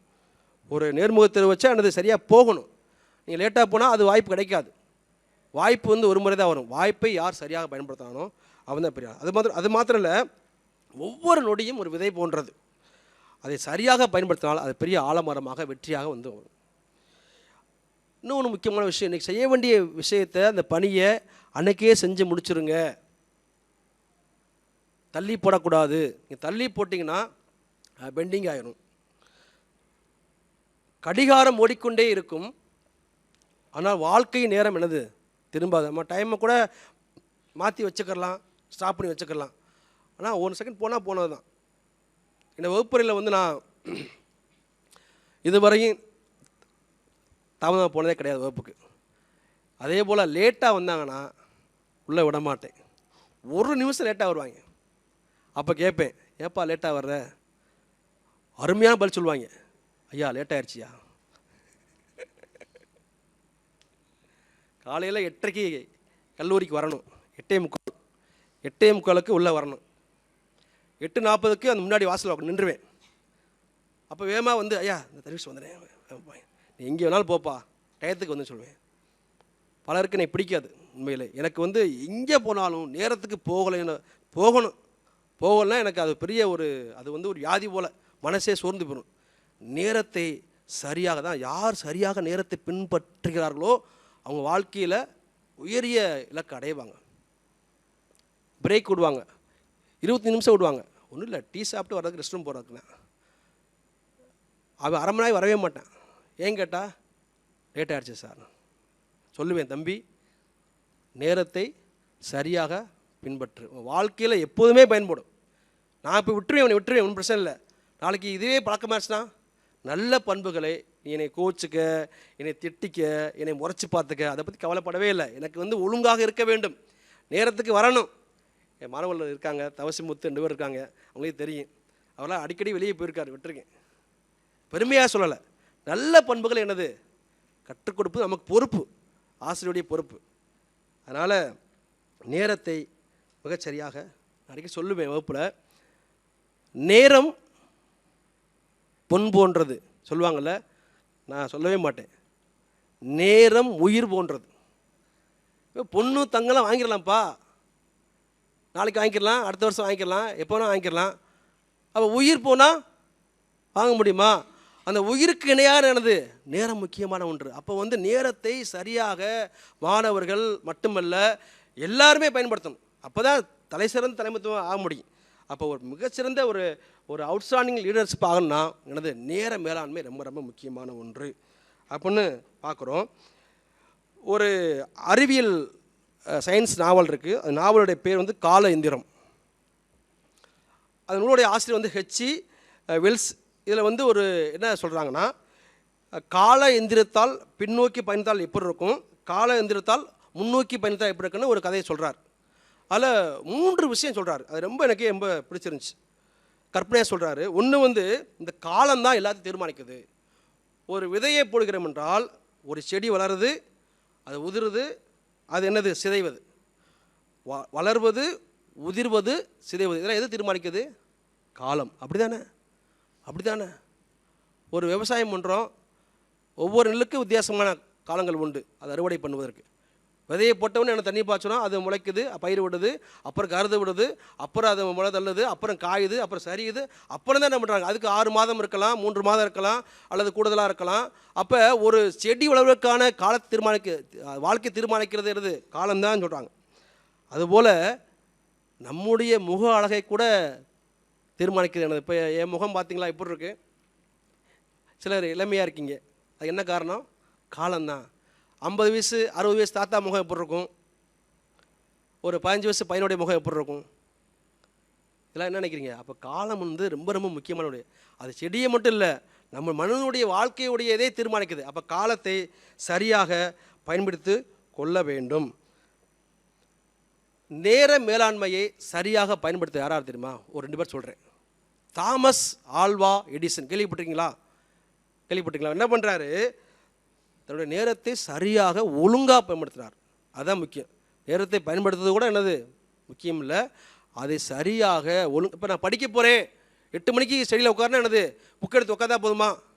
என்ன பண்ணு, படிக்கணும், அதான முக்கியம். திட்டமிடணும், அதான முக்கியம். அப்போ வந்து சரியாக ஒழுங்காக பயன்படுத்த வேண்டும். அது மாத்திரம் இல்லை, அவர் ஒவ்வொரு நாளும் பல மணி நேரம் என்ன பண்ணார்? ஆராய்ச்சியாக தன்னையே அர்ப்பணித்தாராம். அதுதான் ஒரு மின்சாரத்தை கண்டுபிடிச்சிருக்காரு, மின் விளக்கு கண்டுபிடிச்சிருக்காரு. ஆக இதுக்கு காரணம் என்னென்னா அவர் சரியாக நேரத்தை பயன்படுத்த. அதே போல் சச்சின் டெண்டுல்கர் தெரியுமா? பார்த்துருக்கீங்களா? மிகச்சிறந்த ஒரு வீரர், கிரிக்கெட் வீரர். அவருடைய வாழ்க்கையில் என்ன பண்ணியிருக்காருன்னா, சிறு வயதிலிருந்தே பயிற்சிக்கான நேரத்தை மிகவும் கரெக்டாக கொண்டு போனாராம். எப்போ ட்ரைனிங், எப்போ பயிற்சி, ப்ராக்டிஸ், எப்போ சாப்பிட்ணும், எப்போ தூங்கணும் அப்படின்னு சொல்லி சில பேர் வகுப்பில் பார்க்கும்போது சில பேர் கண்ணு அப்படி தூங்கி விழுவாங்க. என்னன்னு கேட்டால் விடிய என்ன பண்ணுவாங்க, செல்ஃபோன் பாட்டு இருப்பாங்க. அப்போ நல்லா சாப்பிடணும், நல்லா தூங்கணும். அப்போ தான் மைண்டு ஃப்ரீயாக இருக்குது. நம்ம என்ன பண்ணுறோம்? இரவெல்லாம் என்ன பண்ணுறோம்? ஆமாம், என்ன பண்ணுறோம்? செல்ஃபோனை செல்ஃபோன் பயன்படுத்துவது தவறில்லை, ஆனால் அளவாக பயன்படுத்த வேண்டும். நேரத்தை ஒரு நாளும் என்ன பண்ணுறீங்க, விரயம் செய்யக்கூடாது. அப்போ நேர மேலாண்மை மிக முக்கியமான ஒன்று. ஒரு கதை சொல்ல போகிறேன். ஒரு காட்டில் ஒரு எறும்பு ஒரு பெரிய உணவு பண்டத்தை எடுத்துகிட்டு போகுது. தலைமையில எறும்பு உருவம் தெரியுமில்ல, எவ்வளோ பெருசாக இருக்கும் எறும்பு. எறும்பு எப்படி இருக்கும், சிறுசாக இருக்கும். அது லெவலுக்கு ஏற்ற மாதிரியா அதோடைய உணவுப் பொருள் எடுத்து கொண்டு போய்கிட்டு இருக்கு. அது எடுத்துகிட்டு போகும்போது மற்றவரில் ஒரு முயல், ஒரு குருவி, புறா பார்த்து என்னது சிரிக்குது. இங்கே வாரு, ஜாலியாக இருக்க வேணாமா அப்படின்னு சொல்லி என்னது அதை கேள்வி பண்ணுது. அதை அந்த அந்த சொன்னப்பட்ட அந்த கேள்வியை பார்த்துட்டு அவங்க பரியாசம் பண்ணுறதை கேள்விப்பட்டு அவர் கண்டுக்காமல் போகுது. சில நாட்கள் என்ன ஆச்சுன்னா என்னது பெரிய மழை, இடி, புயல் வருது. இந்த எறும்பு என்னது அது சேஃபாக கூடாரத்தில் என்னது உணவுப் பொருள் எல்லாம் சேமித்து வச்சிருச்சு. ஆனால் இவங்க என்ன பண்ணாங்க, ஜாலியாக இருந்தாங்க. அப்போ அந்தந்த காலத்தில் என்னது உழைப்பு ரொம்ப ரொம்ப முக்கியமான ஒன்று என்பதை இந்த கதை என்னது. அப்போ அந்த காலத்தில் பயிர் செய்ய வேண்டும். எதை எப்போ செய்யணும், செஞ்சிடணும், முன்னாடி செஞ்சிடணும். அதான் முக்கியமானது. சரி, எப்படி வந்து இந்த நேர மேலாண்மை எப்படி மேம்படுத்தலாம், வழிமுறை என்னன்னு பார்க்கும்பொழுது என்ன பண்ணணும், அதே தான் தினசரி டெய்லி எனக்கு திட்டமிடணும். இப்போ காலைல எழுந்திரிக்கிச்சிங்களேன், காலைல எழுந்திரிச்சு என்ன செய்ய போகிறோம், சாப்பிட்ணும், ப்ரெஷ் பண்ணணும், ரெடி ஆகணும், இங்கேருந்து போகணும், அங்கே எவ்வளோ நேரம் ஒர்க் பண்ணணும்னு சொல்லி எனக்கு திட்டமிடணும். இந்த பணிக்கு இவ்வளோ நேரம் தான். ஒரு பேச்சாளர் சொன்னாங்க, உங்களை யாராவது ஃபோன் பண்ணி ஹாய் ஃப்ரெண்டு ஃப்ரீயாக இருக்கியா, ஷாப்பிங் போவோம்னா உடனே எது இந்த வந்துடுறேன்னு சொல்லக்கூடாதான். ஏன், அந்த ஃப்ரெண்டே சும்மா டைம் பாஸ் பண்ண போகிறாங்க, ஓ நேரத்தையும் வீணாக்க போகிறீங்க. நீங்கள் என்னது பிஸியாக வச்சுக்கிறணும். சும்மா இருந்தாலே உங்களுக்கு என்னது வேறு மாதிரி யோசிக்க வைக்கும். தனிமை கொடியுது. அதுபோல் என்னது நீங்கள் யாருக்காகவும் நேரத்தை என்னது பயன்படுத்துங்க, ஆனால் ஆக்கப்புறம் பயன்படுத்தணும். சும்மா வெட்டியாக அந்த ஊர் சுற்ற போகிறேன்னு சொல்லி என்னது பயன்படுத்தான்னு சொல்கிறாங்க. அதே போல் முக்கிய பணிகளுக்கு முன்னுரிமை. உங்களுக்கு என்ன ஒரு 4-5 ஒர்க் இருக்குன்னு வச்சுங்களேன், எது முக்கியமான பணி அதை முதல்ல செய்யணும். அப்படிதானே முக்கியம். இப்போ ஒரு ஒர்க் கொடுத்து ப்ராஜெக்ட் முடிக்கணும்னா லாஸ்ட் டேட் வந்து நாளைக்கு வச்சுங்களேன், இன்னும் ஒரு ப்ராஜெக்ட்டுக்கு அடுத்த மாதம் இருக்குது. நீங்கள் எதை முதல்ல செய்வீங்க, தெளிவு இருக்கணும். அப்போ எந்த பணி முக்கியமான பணி அதற்கு நீங்கள் உங்களுடைய நேரத்தை ஒதுக்கி செய்யணும். ஒரு சின்ன டைம் டேபிள் போட்டுக்கலாம், அட்டவணை போட்டுக்கலாம். அதே போல் தாமதப்படுத்தக்கூடிய பழக்கத்தை தவிர்க்க வேண்டும். அந்த டைம் மேனேஜ் பார்த்துங்க. ரெண்டாவது, கவனச்சிதறல் ரொம்ப ரொம்ப அது இருக்கவே கூடாது. ரொம்ப கவனமாக செயல்படணும். இதெல்லாம் நீங்கள் செஞ்சீங்கன்னா உங்களுடைய நேர மேலாண்மை உங்கள் கைக்குள்ளே இருக்கும். வள்ளுவர் சொல்கிறாரு, யாழம் கருதினும் கைகூடும் காலம் கருதிடத்தார் செய்யன்னு ஒரு சொல்கிறார். ஆக வந்து சரியான காலத்தையும் நேரத்தையும் உணர்ந்து செயல்படுதல் நல்ல ஒரு அவுட்ஸ்டாண்டிங் லீடர்ஷிப்புக்கு முக்கியமான ஒரு தகுதியாகும்.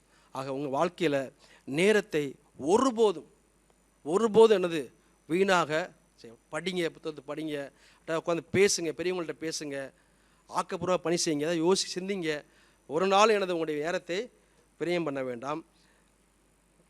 கடைசியாக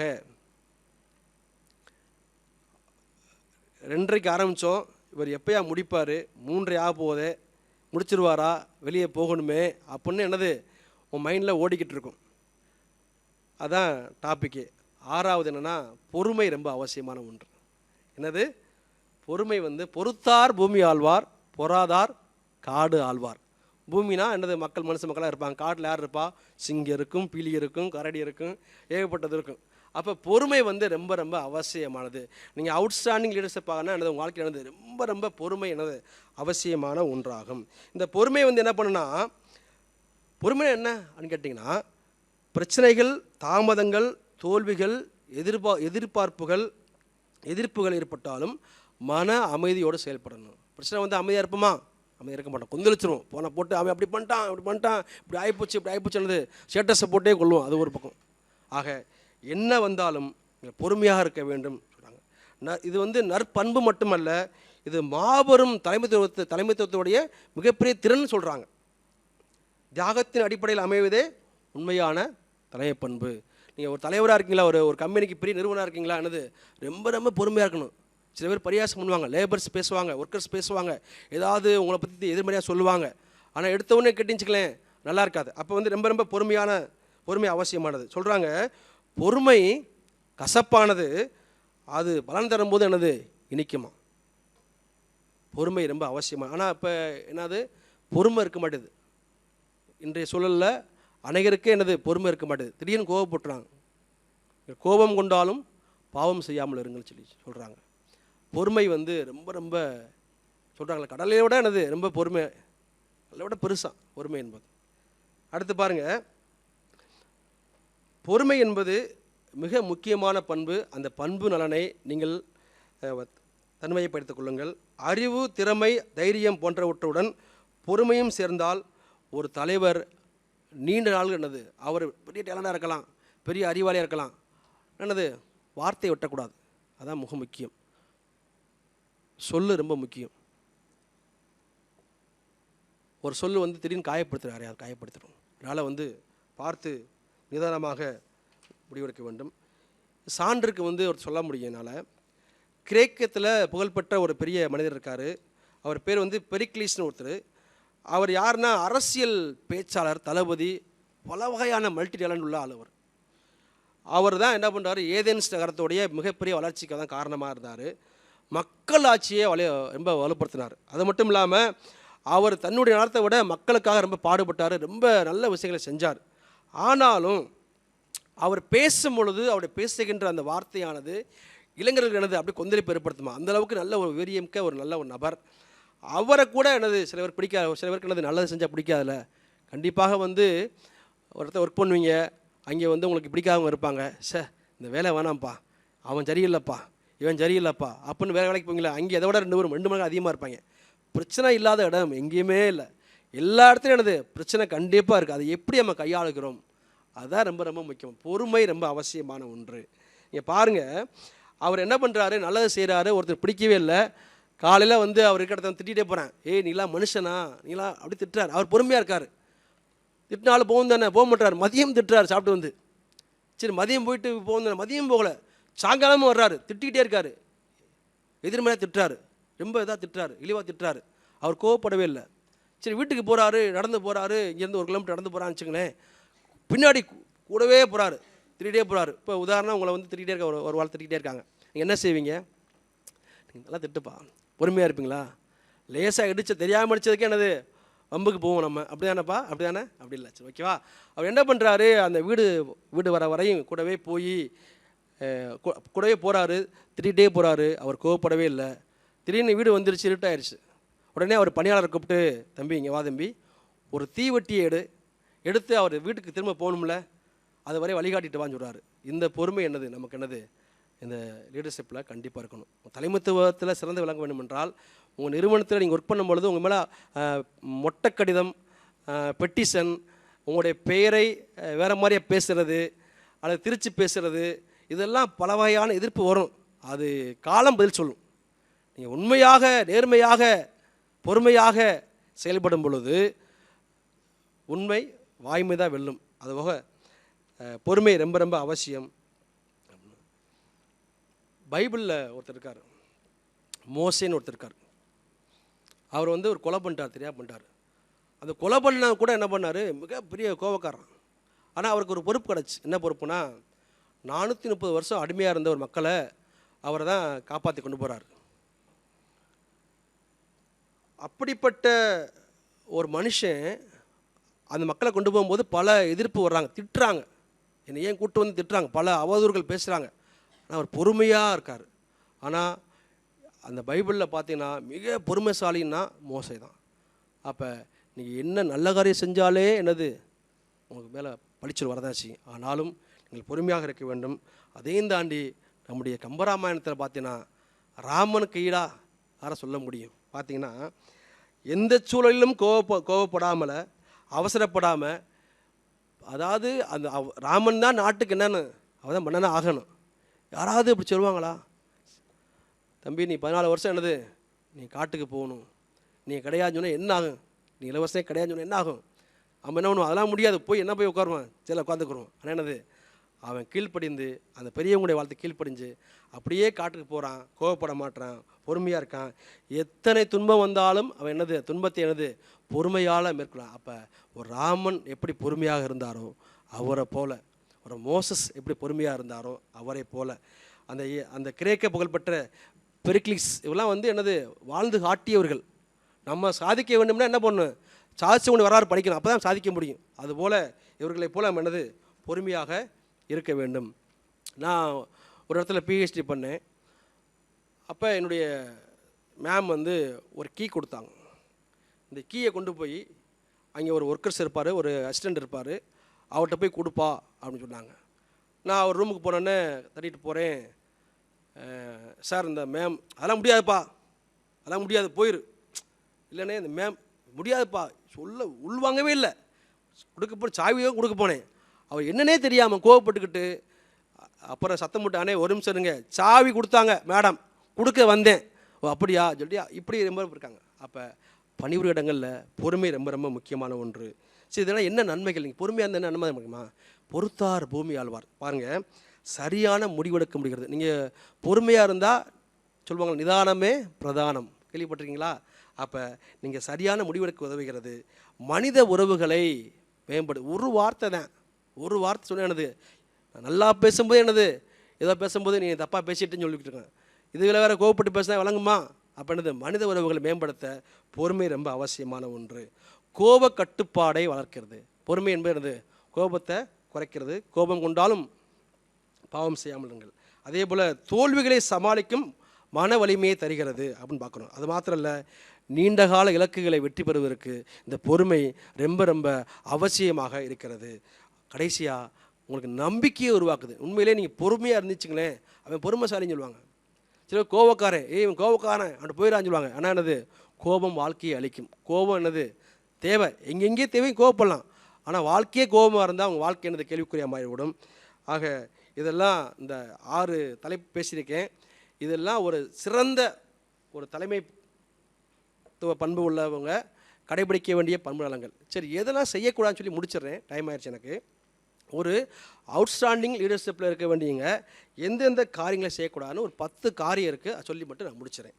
ஒன்று வந்து, ஒரு அவுட்ஸ்டாண்டிங் லீடர்ஷிப்பில் உள்ள ஒரு நபர் வந்து என்னென்னா, தகுதியான நபரை பக்கத்தில் வச்சுக்கிறணும், தகுதியற்ற நபரை நீக்கிறணும். கூடவே இருந்து என்னது குடிவரைப்பாங்க, அதனால் பார்த்துக்கிறணும். அதான் இனம் காணுதல். நல்லா பழகுவாங்க, மாப்பிள்ளை மச்சான் ஃப்ரெண்டுன்னு சொல்லுவாங்க. என்னது சார் நீங்கள் அப்படி, சார் சார் நீங்கள் எப்படி சார், மேம் நீங்கள் உங்களை மாதிரி யாருமே இல்லை, நல்லா சொல்லுவாங்க. அதில் எல்லா சூழலிலும் உங்களை நன்றாக புரிந்து கொள்ள வேண்டும். அதனால் என்னது, நீங்கள் நல்ல நபர்களை வச்சுக்கணும். கூட இருந்து குளிப்பாக வைக்கக்கூடிய அல்லது உங்களுக்கே வேட்டு வைக்கக்கூடிய அந்த நபர்களை அருகில் வைக்கக்கூடாது. 2வது, தன்னலம் மட்டும் கருதக்கூடாது. நீங்கள் ஒரு லீடர்ஷிப்பாக இருக்கும்போது என்னது, செல்ஃபாக இருக்கக்கூடாது. எல்லாருமே நீங்கள் விசாரிக்கணும், எல்லாருக்குமே என்னது அன்பு அக்கறையாக இருக்கணும். அது மாத்திரம் திரும்ப சொல்கிறேன், கோபத்தில் என்னது முடிவெடுக்கக்கூடாது. உங்கள் ஆஃபீஸ்லேயோ உங்கள் நிறுவனத்துலேயோ ஒரு ஸ்டாஃப் வந்து தப்பு பண்ணிட்டாங்கன்னா உடனே என்ன பண்ணுறாதீங்க, முடிவு எடுத்துடாதீங்க. அவங்க இல்லைனா லீவ் விட்டு நீங்கள் போகணும்னு சொல்லி எதுவுமே சடன்லேயே முடிவு எடுக்காதீங்க. அது பெரிய ஒரு ஆபத்தில் முடியும். ஏன்னா அது எது உண்மை எது பொய்மைன்னு தெரியாமல் போயிடும். அப்போ அதை நிதானிக்கக்கூடிய அந்த நேரம் வேணும்ல. அப்போ வந்து கோபத்தில் எந்த முடிவு எடுக்காதீங்க. முக்கியமானனா பொய் பேசக்கூடாது, பொய் பேசவே கூடாது. அது ரொம்ப முக்கியமான ஒன்று. சில பேர் வாய் தந்தால் என்னது அப்படியே என்னது பொய் மழையாக கொட்டுவாங்க, பொய்யா வரும் அப்படியா. ஆமாம், பொய் பேசுவது நல்ல தலைமைத்துவத்துக்கு பண்பு அல்ல. அடுத்து பாருங்கள், பிறரை அவமதிக்கக்கூடாது. யாராக இருந்தாலும் உருவத்தை பார்த்தோ, அவங்களுடைய வயதை பார்த்தோ, அவங்களுடைய ஆடைகளை பார்த்தோ ரொம்ப இழிவாக ரொம்ப துச்சமாக நினைக்கக்கூடாது. அது வந்து பெரிய தவறு தலைமைத்துவவாதிக்கு. அடுத்து பார்த்திங்கன்னா, பொறுப்பை தவிர்க்கக்கூடாது. அதாவது உங்களுக்கு என்ன பொறுப்பு கொடுத்தாங்களோ இது என்னால் செய்ய முடியாது, என்னால் முடியாது, நான் பண்ண மாட்டேன், அவன்கிட்ட கொடுங்க, அவன் பண்ணட்டுங்கிறது சொல்லவே கூடாது. அது மாத்திரம் இல்லை, ஒருவர் ஆஃபீஸில் அலுவலகத்தில் ஒர்க் பண்ணும் பொழுது ஒரு 10 பேர் இருக்காங்கன்னா ஒருத்தருடைய கருத்து மட்டும் கேட்கக்கூடாது, எல்லாருடைய கருத்தையும் கேட்கணும். அப்போ தான் அந்த நிறுவனம் சிறக்க முடியும், அல்லது நீங்கள் பணிபுரியக்கூடிய இடம் சிறக்க முடியும். அடுத்து பாருங்கள், முக்கியமான பாகுபாடு காட்டக்கூடாது.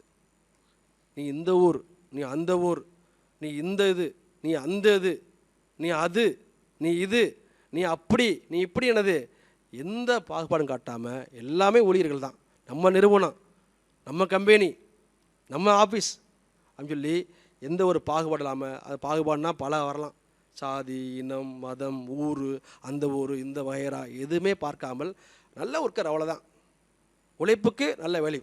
அடுத்து பாருங்கள், முக்கியமானது சோம்பேறியாக இருக்கக்கூடாது. எப்படி இருக்குமா, இரும்பை போல் என்னது ரொம்ப ஆக்டிவாக இருக்கணுமா. நீங்கள் சோம்பேறியாக இருந்தால் என்ன ஆகும், ஓனர் தூங்கினா என்ன ஆகும். ஒரு பெரிய ஓனர் இருக்கார், ஒரு நாக்கடை வச்சுருக்காரு, நாக்கில் ஓனர் தூங்கிட்டே இருக்கார், என்ன ஆகும், அப்படியே வந்து கஸ்டமர் பார்த்தா இந்த நெக்லஸ் நல்லாயிருக்கு, இந்த டைமண்ட் நல்லாயிருக்கு அப்படின்னு என்னது அப்போ என்னது ரொம்ப ஆக்டிவாக இருக்கணும். அடுத்து வந்து எந்த ஒரு வெற்றி வந்தாலும் அந்த வெற்றியை வந்து தனக்காக அறிவிக்கக்கூடாது, என்னது ஒட்டுமொத்த குழுவினருக்கு அறிவிக்க வேண்டும். அடுத்து கடைசியாக வந்து கற்றலை நிறுத்தக்கூடாது. ஒவ்வொரு நாளும் கற்றலாம் படிக்கிறதா, நான் டிகிரி முடிச்சிட்டேனே, நான் மாஸ்டர் டிகிரி முடிச்சிட்டேன், அது இல்லை. ஒவ்வொரு நாளும் எனது வாழ்க்கையில் கற்றுக்கொண்டே இருக்க வேண்டும் ஏதாவது ஒன்று அப்படின்னு கடைசியாக சொல்கிறார். வள்ளுவர் சொல்கிறாரு, ஒழுக்கம் விழுப்பம் தரலான், ஒழுக்கம் உயிரினும் ஒப்பப்படும். ரொம்ப ரொம்ப முக்கியமான ஒன்று என்ன தெரியுமா? ஒழுக்கம். வள்ளுவர் சொல்கிறாரு, ஒழுக்கம் வந்து என்னென்னா உயிரை விட பெருசான். இப்போ ஒரு மனிதர் இருக்கா, இறந்து போயிட்டார், அப்பா நல்ல மனுஷன்ப்பா, நல்லா வாழ்ந்தான்ப்பா, அப்பா நல்ல மனுஷன்ப்பா. ஆனால் அவர் வந்து வாழும் பொழுது அவர் மேலே ஒரு ஒரு இழி சொல்லாயிருச்சு, ஒரு பழி சொல்லாயிருச்சு, ஒரு சின்ன ஒரு கொலை பண்ணான்னு வச்சுங்களேன், என்ன சொல்லுவாங்க? அவன் செத்து போனாலும் என்ன பண்ணுவாங்க? இந்த கொலைகார மயம் போகிறாயா, இந்த களவாணி பிள்ளை இந்த பேரன் போகிறாயா. அப்போ ஒழுக்கம் வந்து ரொம்ப ரொம்ப முக்கியமான ஒன்று. இந்த ஒழுக்கம் வந்து என்னது எல்லா மனிதருக்கும் பொதுவான ஒன்று. குறிப்பாக உங்களை யாரும் அவுட்ஸ்டாண்டிங் லீடர்ஷிப் இருக்கணும் யாரும் என்னது கை நீட்டி பேச நீ மட்டும் ஒழுக்கமா அப்படி கேட்டக்கூடாது. அப்போ வந்து ஒழுக்கம் ரொம்ப ரொம்ப நீங்கள் தான் ரோல் மாடலாக இருக்கணும், முன்மாதிரியாக இருக்கணும், எல்லாருமே இருக்கணும். ஆக இதெல்லாம் முக்கியம்.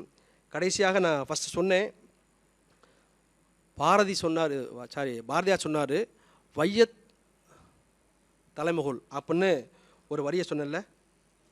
ஆமாம், வையத் தலைமகோல்னு சொன்னேன்.